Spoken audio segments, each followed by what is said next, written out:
Hello survivors and welcome to another video. In today's video we are playing Crafty Survivors. It is another roguelite, a bullet hell, reverse bullet hell, survival arena type game, just like every other game we play on the channel. It is in early access. It was released not too long ago. It is a clone of Vampire Survivors with better pixel graphics as well as a little bit of better gameplay because of the way that the skills work, the evolutions, I guess we can call them, or the skill tree works, which is what it's called in this game. This is the meta progression, which is actually very interesting and really cool because you kind of see the village itself growing. So like our forge over here increases the weapon damage. As you can see, you need a log, stone, as well as bear claws, and you get these kind of things from playing the game. So the Grasslands gives us the cotton, logs, as well as stone. We are on stage 3. We can get bear claws, armadillo, shells, Bison horns, berries, and flowers from this field, so from the Grasslands. We are going to do level 3 on our stove rig, the chef, and we are going to try and get our serve ulti so that we can show you. So what's really nice is the game has a dodge, which a lot of roguelites don't have. The auto attack is also that. It is a auto attack, so we have to push the button ourselves to use it. There is also you can have your the skills auto casted or not, but you can't have your auto attack. Oh, you can. Oh, that's awesome. Okay, we're gonna do that rather, because there's a lot of times where I actually forget to left click. So having our auto attack auto casted is really cool for me.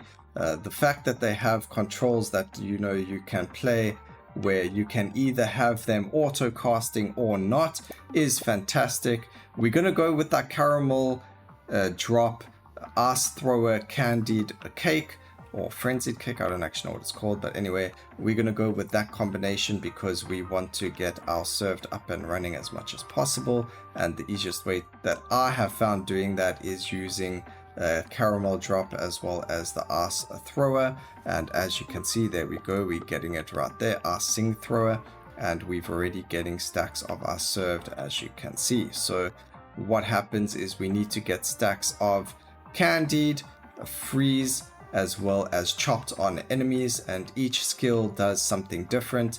In this case, our chef's knife does the chopped, the caramel drop gives candied, and then the icing thrower deals frosted damage and or status effects on enemies. And then the combination of the 3 is what causes us to get numbers of served, and we need 20 stacks of those status effects on enemies for us to get served, which is our special ability. And here's Cake Fiesta. It is the combination of caramel drop and icing thrower. You need both of these skills to get Cake Fiesta.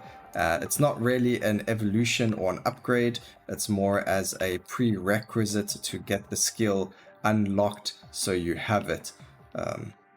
Obviously, you're not going to get the Cake Fiesta if you don't have those two things. So kind of like a cooking recipe as well. You add yourself icing, sugar, and caramel, and you get a cake. It's not really how it really works, but you kind of get the gist of it. Very, very fun and interesting way to build a game.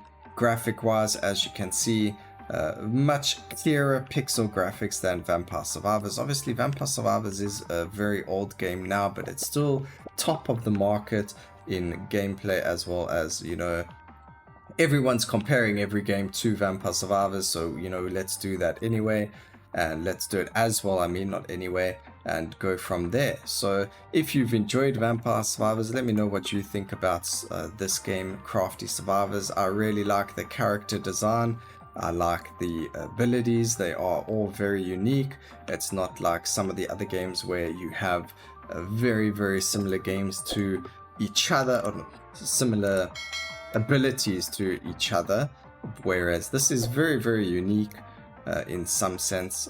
I feel like it is very unique. Even the auto attack is extremely unique, even having an auto attack. So I feel the game kind of gets a lot of inspiration from a lot of games. So Soulstone Survivors, where it's got the enemy count in the top, as well as like a final boss before the run is over. Then we've also, and it's not really timed per se. Then we've also got skills that do things, and then we've also got a dodge like we have in Soulstone Survivors, which is a fantastic. Thank you so much, developers, for having added a dodge to a roguelite. It is so irritating to play a roguelite and you get swarmed and there is absolutely nothing you can do about it, and you just end up dying because you get swarmed by enemies.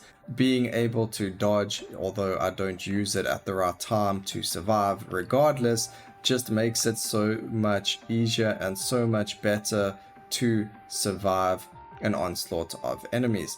But there's a berry, and we've got ourselves some decent damage. We just got to make sure that we don't randomly get hit by enemies. Obviously, being a roguelite, when you do kill an elite, you get a chest which gives you money, as well as an upgrade to a random skill. In this case, we upgraded our cake Fiesta.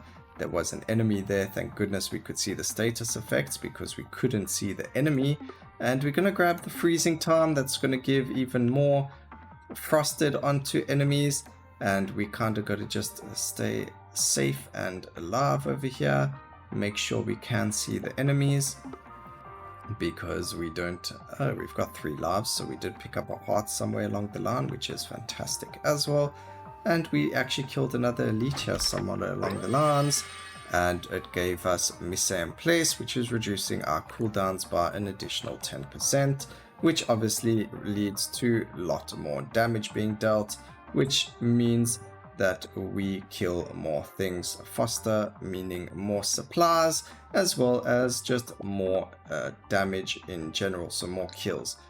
Alright.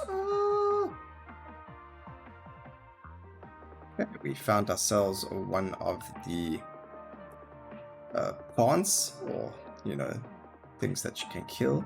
Here's another Bison. We've actually found quite a few Bisons this round. Unfortunately, we did get smacked by him this time. Doesn't usually happen. And here is the final boss. He is quite dangerous. He just used a huge AoE on us. So thank goodness we do have a dodge function, because otherwise we would be in a really bad spot. We've got to just hope that our skills hit him from this far, because he is quite a dangerous fella. Alright, so we're going to upgrade our icing throw, because I feel like that is the only skill we're going to have the range to kind of kill this guy with. And he is dead. That is the end of the round. We got ourselves an extra 70 stone and log, which is fantastic. And then obviously everything gets, well, not obviously, I didn't even know that myself, but everything gets vacuumed in to the character at the end of the game. Now there are 2 ways to go here. I don't actually know what happens, so we're going to go to the bottom, see where that goes, and we can go from there. So stage clear.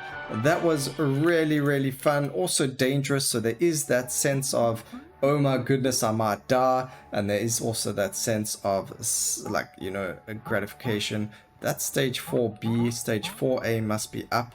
I think it would probably be stone and then the cotton as well. So that's why it's red. There is an up way as well. So we would have to do that again as well. But that is the game, guys. Obviously, we've got a lot more farming to do and characters to unlock and try. I hope you enjoyed the video. Please remember to like, comment, and subscribe for more videos like this in the future. And always remember, keep safe, survivors. Until next time, cheers.